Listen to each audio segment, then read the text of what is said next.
What if someone offered you $21,000 just to carry a baby for 9 months? Sounds simple, right? Easy money, a transaction, a contract. But what will happen when the people who hired you change their minds mid-pregnancy and simply walk away? And what will happen 4 years later, when they suddenly come back not to apologize, but to take the child? This is the touching story of a girl who agrees to carry a baby for complete strangers thinking it's the easiest money she'll ever make. The story begins in Rajasthan, where Mini Rathore spends her nights dancing on local stages while dreaming about becoming a Bollywood actress. Every performance feels bigger inside her imagination. While the audience sees a small-town dancer, Mini sees a future superstar waiting to be discovered. She practices movie star expressions in mirrors, copies famous actresses, and constantly talks about leaving Rajasthan for Mumbai someday. The problem is, she has absolutely no money. And in her world, talent alone means nothing without opportunity.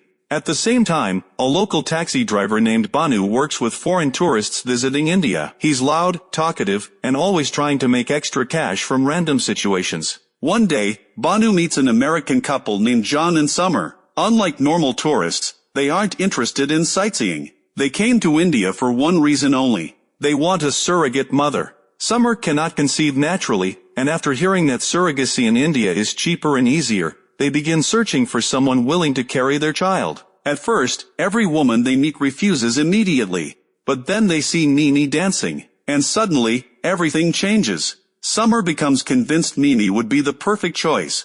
Healthy, young, energetic, exactly what they're looking for. So Banu approaches her with an unbelievable offer. Carry a baby for 9 months, and receive 20 lakh rupees which will be paid installmentally. The moment Mini hears the number, her entire expression changes. That amount of money could completely transform her life. Acting classes, travel, luxury clothes, Mumbai connections. Everything she ever wanted suddenly feels possible. At first, she hesitates. But things quickly become more complicated because the more she thinks about it, the more impossible it becomes to reject. To her, this doesn't feel emotional. It feels practical. 9 months of sacrifice in exchange for freedom. So eventually, she agrees. Soon, the medical procedure succeeds, and Mini becomes pregnant. But there's one major problem. Her traditional family can never find out the truth. So instead, she lies and claims she got selected for a long outdoor film shoot that will keep her away for months. In reality, she secretly moves into her friend Shama's house while Banu becomes responsible for helping her during the pregnancy. At first, they try to keep everything simple. But things quickly get worse because pregnancy is impossible to hide forever. Neighbors become suspicious. Family members keep asking questions. And Banu constantly gets dragged into awkward situations he never planned for. One lie turns into another. Then another. Then suddenly, everyone is inventing stories just to survive the situation. And this is where the movie becomes incredibly entertaining. The comedy feels natural because the characters aren't trying to be funny. They're panicking. Meanwhile, Mimi slowly begins changing in ways she never expected. At first, she treats the pregnancy like a business arrangement. But over time, the emotional distance disappears. She begins talking to the unborn baby, protecting it, caring about it.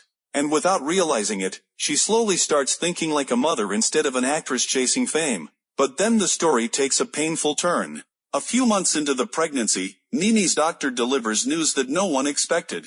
The test shows that the baby might be born with Down syndrome. John and Summer, the couple who wanted this child more than anything, go completely silent. Then cold. Then they make a shocking decision. Unexpectedly, they ask Mini to terminate the pregnancy. Then prepare to leave India entirely. This moment changes everything. Because for the first time, Mini realizes the baby means more to her than the money ever did. So she refuses. She decides to keep the baby. Even after being abandoned, judged, and humiliated, she decides to keep the child. Unfortunately, that creates an even bigger problem. Now she must return home pregnant with no explanation anyone will believe. So instead, Banu and Mimi invent a desperate story claiming they secretly got married after running away together. Banu is horrified by the lie. But by this point, there's no way to escape the situation anymore, which leads to complete chaos inside the family. Mimi's parents are furious. Neighbors gossip constantly. The entire town becomes obsessed with the scandal. And things become even more awkward after the baby is born. Because the child has white skin inherited from his biological father, Now everyone in town stares at the baby like he's some kind of mystery. But despite the judgment and humiliation, something unexpected begins happening. The child slowly changes the entire family. People who were once angry become protective. Cold conversations become warm. And the house that was once filled with tension slowly fills with laughter. At this point, Mimi begins to realize something important. The dream she chased her entire life no longer matters the same way. Bollywood used to be everything. Now her entire world revolves around her son. Years pass. Life finally becomes peaceful. The child grows up surrounded by love, and for the first time in years, it feels like the chaos is finally over. But unfortunately, the past suddenly returns. One day, a video of Mimi dancing with her son goes viral online. And somewhere in America, John and Summer see it. John and Summer return to India with one mission: reclaim Raj. In their minds, the contract is clear. The child was made for them. The surrogacy, even if it fell apart, doesn't change biology. They are the genetic parents. And they are not leaving without their son.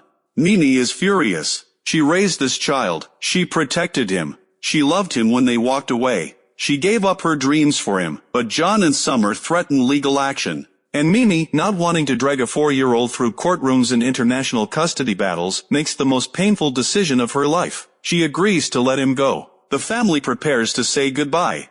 Raj is dressed. Tears are held back. The meeting is arranged. And then everything changes one final time. When Mimi and her family arrive to hand Raj over, they notice something unexpected. John and Summer, with whom they have misunderstanding, welcome them warmly. John carries another child, a little girl named Tara. Mimi told them she wants to give them their child because they own the seed. She only serves as land that grows it. Summer interrupted her that the child belonged to her and that she now realizes what motherhood is.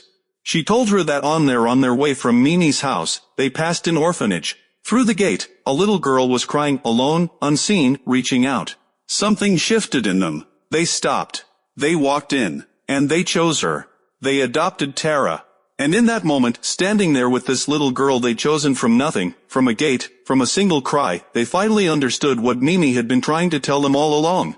Motherhood is not about biology. It is about showing up. They explained this to Mimi. Seeing how deeply she loves Raj, how she gave up everything for a child that wasn't even supposed to be hers, made them understand that a mother is made, not born.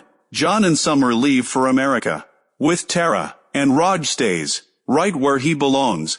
With Mimi, with her family, with the woman who chose him when everyone else walked away. Mimi is not just a feel-good story about surrogacy. It is a film about what it means to choose love, deliberately, painfully, inconveniently, even when no one asked you to. The next time someone asks you what makes a mother, it's not the biology. It's not the paperwork. It's not the contract. It's the one who stays. If this recap moved you, share it with someone who needs a good story today. And if you've seen Mimi, drop your favorite moment in the comments below.